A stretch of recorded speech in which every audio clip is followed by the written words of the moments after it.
Today I'm going to show you how to make the most soft, tender oatmeal cookies. They are not dry and they are not flat. The techniques and the ingredients that we're using today are with one goal in mind, and that is a soft, tender cookie that stays moist for days. So let's get started. You need 2 eggs. We'll be using 1 whole egg and 1 egg yolk.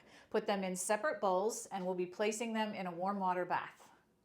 We want these to be at room temperature when we use them. If they are too cold, they'll break the emulsion that we're building. So once you get this done, just put them aside.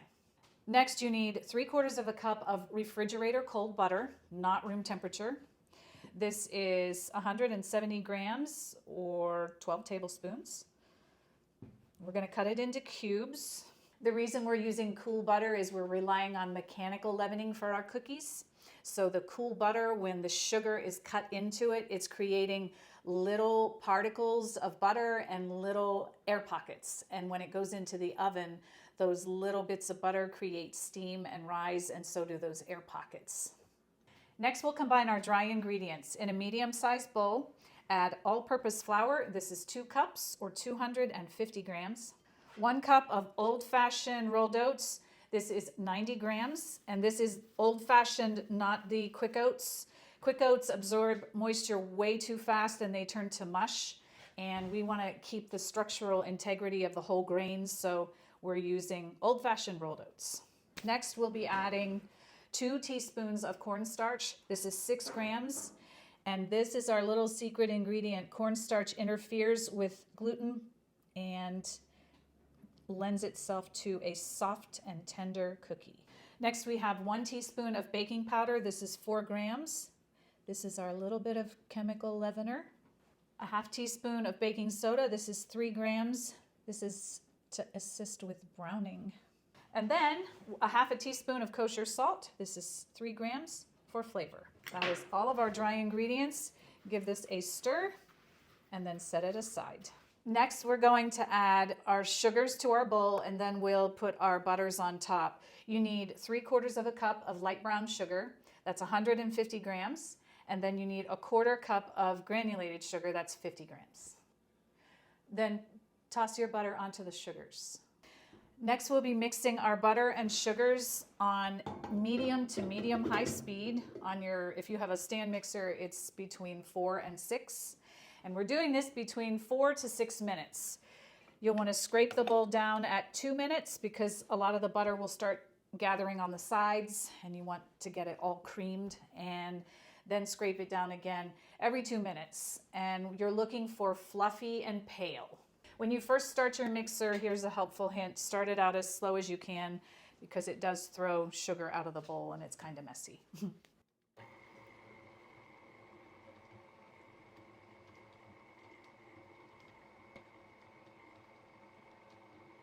The butter and sugar are done. Before we do the eggs, I just wanted to show you what this looks like. It is light and fluffy. It's still really nice and cool, and that's exactly what we wanted, to maintain that cool. This is just filled with little air pockets, and this will do just amazing things in the oven. I checked my eggs off camera while the butter was creaming, and they were still a little cool. They were at like 68 degrees. So I refreshed the warm water because it's very important that they are at least at 70 degrees or 21 degrees Celsius. It's very important that they are warm enough when they hit this cold butter that it doesn't break the emulsion. Add your first egg in. I'm adding the whole one in first, putting this on low speed, and it should take between 1 and 2 minutes. You want to make sure that you have it completely incorporated before you add your next one. Once you're sure your eggs are fully incorporated, add 2 teaspoons of vanilla. That's 10 ml.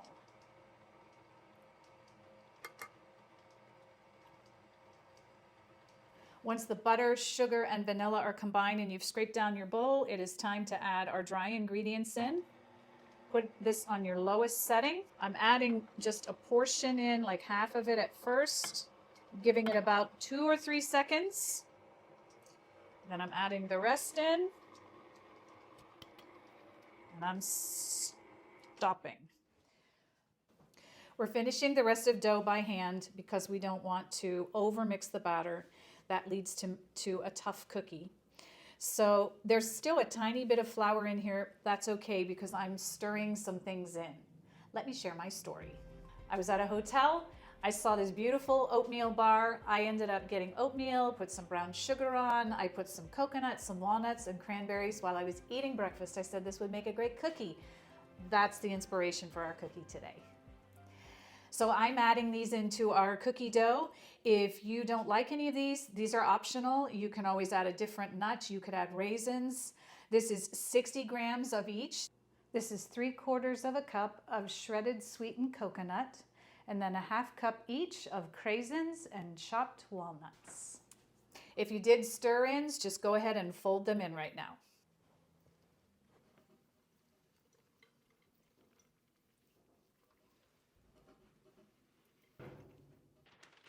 Now it's time to scoop our cookies. I'm using a number 20 scoop. This is actually 3.75 tablespoons. And this is the easiest way to do it. If you're using spoons, the size that I'm doing is about 50 to 55 grams. So we're not rolling these into a ball. When you roll them really tight, all those beautiful ingredients that we just added in go into the center of the cookie, and we want them to show on the outside.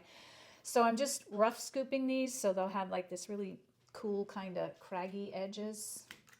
So this makes 18 cookies if you're using this size of a scoop. So you'll have 1.5 dozen, and you can double this batch if you want more. I put these all on one cookie sheet because I'm going to chill these.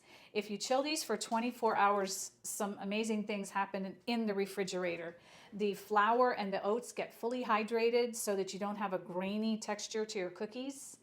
The butter solidifies and the gluten has a chance to relax, so it lends itself to a more tender cookie.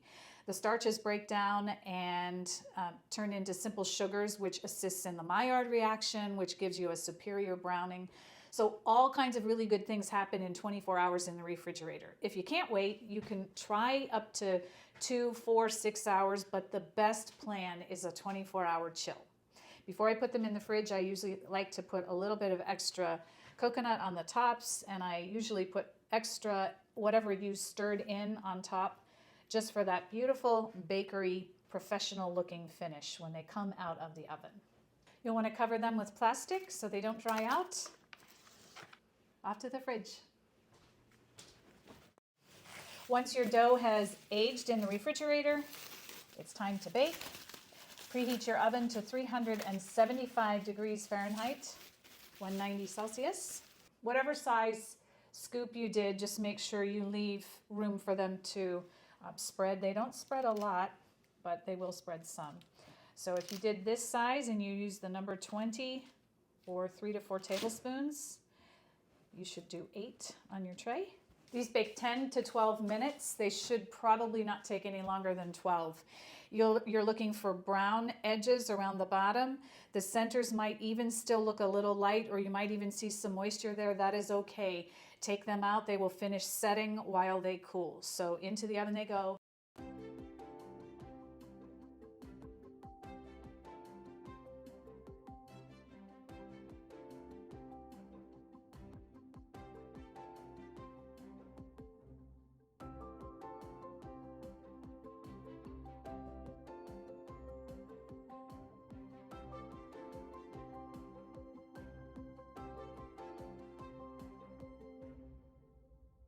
So the cookies are out of the oven. I will say I'm a baker.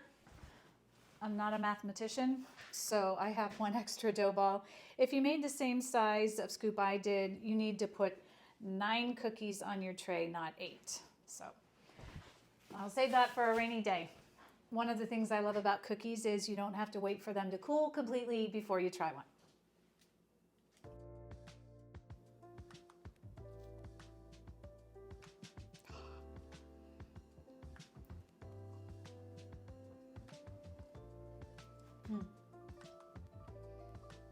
These are soft, delicious, tender. There's a lot of textures and flavors going on in here.